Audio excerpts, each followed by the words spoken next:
Now over the things to remember. The scene starts to tumble to the sound of the drum. Oh boy, there ain't no need to fight the silent ring. It ain't no big thing, just show her a little.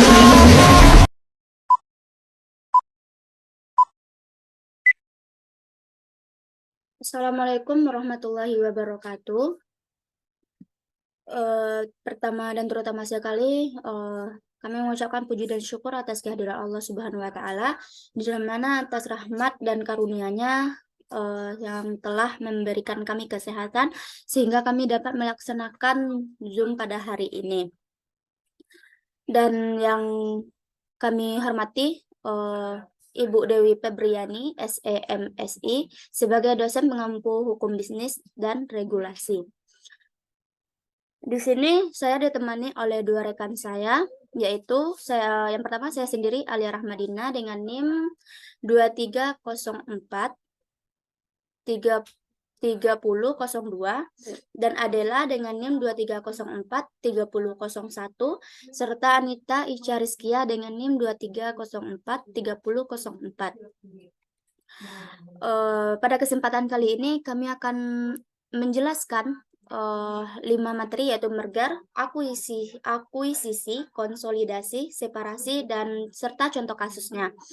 Nah, untuk yang materi pertama akan dijelaskan oleh Adela. Kepada Adela, disilakan. Baik, terima kasih kepada moderator. Di sini saya akan menyampaikan materi yang telah kami diskusikan, yaitu mengenai merger dan akuisisi.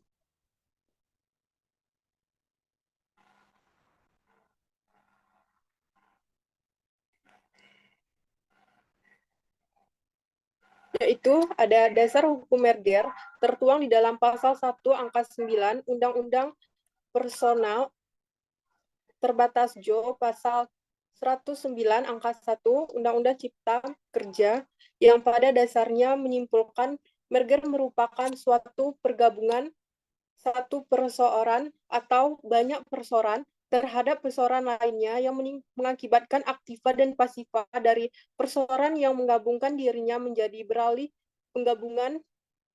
pergabungannya serta status badan hukum perusahaan yang menggabungkan diri akan berakhir karena hukum. Next. Selanjutnya yaitu ada jenis-jenis merger. Pertama ada merger horizontal, adalah pergabungan dua perusahaan atau lebih yang bergerak dalam industri yang sama. Kedua yaitu ada merger vertikal, adalah pergabungan satu perusahaan dengan perusahaan pemasok atau perusahaan yang menjadi pelanggan. Ketiga yaitu ada merger ekspansi pasar, adalah pergabungan dua perusahaan atau lebih yang menjual produk yang sama pada pasar yang berbeda. Keempat yaitu ada merger ekspansi, yaitu produk adalah pergabungan dua perusahaan atau lebih yang menjual produk yang berbeda pada pasar yang sama. Terakhir yaitu ada merger konglomerasi, yaitu pergabungan dua perusahaan atau lebih yang tidak memiliki hubungan bisnis.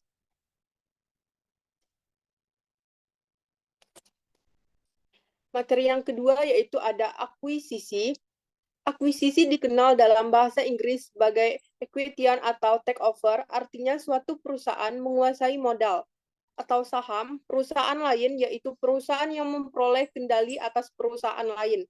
Kata akuisisi berasal dari kata acquisition yang berasal memperoleh atau dengan suatu usaha seseorang. Dalam dunia hukum bisnis, akuisisi berarti pembuatan hukum untuk memperoleh seluruh atau sebagian saham atau kekayaan perusahaan lain. Pengambilalihan akuisisi berdasarkan pasal 1 atau 3 PP 57/2010 adalah perbuatan hukum yang dilakukan oleh pelaku ekonomi untuk mengakuisisi saham dalam suatu badan usaha sehingga mengakibatkan penguasa atas badan usaha tersebut beralih.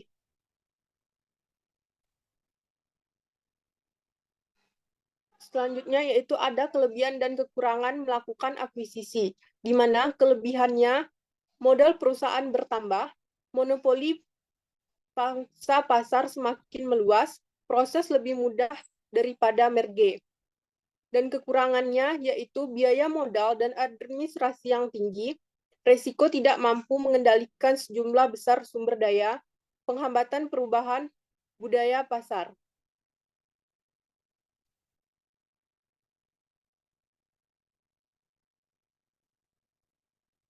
Selanjutnya yaitu ada jenis-jenis akuisisi, di mana terdapat akuisisi horizontal, akuisisi vertikal, akuisisi konglomerat, akuisisi aset, dan akuisisi manajemen. Di mana akuisisi horizontal, poin pertama dari jenis akuisisi ini adalah akuisisi horizontal, yaitu akuisisi jenis produk yang sama. Contoh akuisisi horizontal adalah akuisisi antara perusahaan smartphone, kartu operator seluler, dan lain-lainnya. Sedangkan akuisisi vertikal, jenis akuisisi kedua adalah akuisisi vertikal. Ini adalah proses bisnis dari pemasok bahan atau bisnis yang melengkapi produk. Contoh akuisisi vertikal termasuk akuisisi pabrik tepung oleh perusahaan mie instan dan akuisisi pabrik suku cabang mobil atau perusahaan mobil. Selanjutnya yaitu ada akuisisi konglomerat, di mana akuisisi konglomerat satu perusahaan diakuisisi oleh yang lain, baik secara vertikal maupun horizontal. Cangkupan akuisisi semacam ini biasanya jauh lebih besar dan dilakukan oleh badan usaha milik negara. Contoh akuisisi konglomerat antara lain akuisisi Pertamina atas tambang milik PMA dan akuisisi beberapa perusahaan farmasi oleh Kalbe Farma. Dan yang keempat yaitu ada akuisisi aset, di mana perusahaan yang asetnya hangus harus dapat memperoleh persetujuan pemegang saham. Aset ini biasanya diwariskan ketika perusahaan bangkrut. Perusahaan lain kemudian mengikuti proses pelelangan aset perusahaan pilot yang telah menjalani proses likuidasi. Yang terakhir yaitu ada akuisisi manajemen. Dalam pengambilan penjabat suatu perusahaan memperoleh kendali atas perusahaan lain dan menjadi pemegang saham perusahaan. Ekuisisi dari perusahaan ini biasanya bekerja dengan pemodal dan mantan ekuitif dari perusahaan lain untuk membantu kesempatan pembiayaan. Baik, itulah hasil diskusi dari materi saya. Saya kembalikan kepada moderator. Terima kasih pada rekan saya, yaitu adalah yang telah menjelaskan materi mengenai merger dan akuisisi. Untuk materi selanjutnya, yaitu mengenai konsolidasi, akan dijelaskan oleh rekan saya yang satu lagi, yaitu Anita Ica Rizkia. Kepada Anita Ica, disilakan. Baik, terima kasih kepada moderator. Di sini saya akan menjelaskan tentang konsolidasi. Pengertian konsolidasi. Menurut pasal 101 angka 1 Undang-Undang Cipta Kerja mendefinisikan konsolidasi atau peleburan sebagai perbuatan hukum yang dilakukan oleh dua perseorangan atau lebih untuk meleburkan diri dengan cara mendirikan satu perseorangan baru yang karena hukum memperoleh aktiva dan pasiva dari perseorangan yang meleburkan diri dan status badan hukum perseorangan yang meleburkan diri berakhir karena hukum. Secara sederhana, konsolidasi dapat diartikan sebagai penggabungan dua perseorangan atau lebih dengan cara mendirikan usaha baru dan membubarkan usaha lama. Next.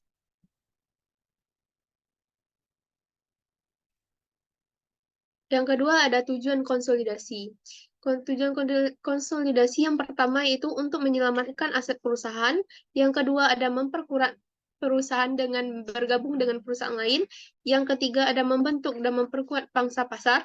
Yang keempat ada memperbarui kinerja perusahaan agar lebih menguntungkan. Yang kelima ada meningkatkan efisiensi dan efektivitas. Yang keenam ada mengurangi tingkat risiko persaingan usaha. Yang ketujuh ada memberikan jaminan pasokan, penjualan, dan distribusi. Yang kedelapan ada diversifikasi produk barang atau jasa. Baik, selanjutnya saya akan menjelaskan tentang separasi. Menurut pasal 1 angka 12 Undang-Undang Nomor 40 Tahun 2007 Undang-Undang PT mendefinisikan separasi atau pemisahan, yaitu sebagai perbuatan hukum yang dilakukan oleh perseorangan untuk memisahkan usaha yang mengakibatkan seluruh aktifah dan pasifah perseorangan beralih ke ranah hukum kepada dua orang perseorangan atau lebih, atau sebagian aktifah dan pasifah perseorangan beralih ke ranah hukum kepada satu perseorangan atau lebih. Next. Kemudian ada kasus. Di sini kami mengambil kasus mengenai merger dan akuisisi.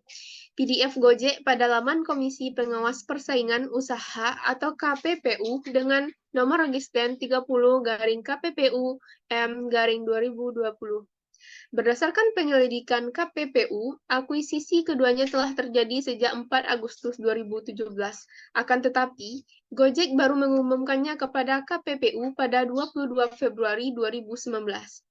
Majelis KPPU menilai Gojek telah melanggar ketentuan pasal 5 ayat 1 Peraturan Pemerintah 57/2010 yang menyatakan bahwa badan usaha yang melakukan penggabungan atau peleburan badan usaha dan pengambil alihan saham perusahaan wajib menyampaikan pemberitahuan kepada komisi paling lama 30 hari kerja sejak tanggal penggabungan atau peleburan badan usaha dan pengambil alihan saham perusahaan telah berlaku efektif secara yuridis. Jika dilakukan sesuai jadwal, Gojek harusnya melapor sebelum atau paling lambat tanggal 22 September 2017. Akibat dari keterlambatan ini, Gojek dijatuhi sanksi denda sebesar 3,3 miliar. Ya. Baiklah, itulah yang materi yang saya sampaikan dan saya kembalikan kepada moderator. Terima kasih kepada Ica telah menjelaskan materi mengenai konsolidasi, separasi, dan contoh kasus pada kali ini. Hanya itu materi yang dapat kami sampaikan. Jika ada kesalahan atau kekurangan, mohon dimaklumi. Terima kasih kepada rekan saya yang telah bekerja sama, dan sampai jumpa untuk video-video kami selanjutnya. Saya akhiri dengan Assalamualaikum warahmatullahi wabarakatuh.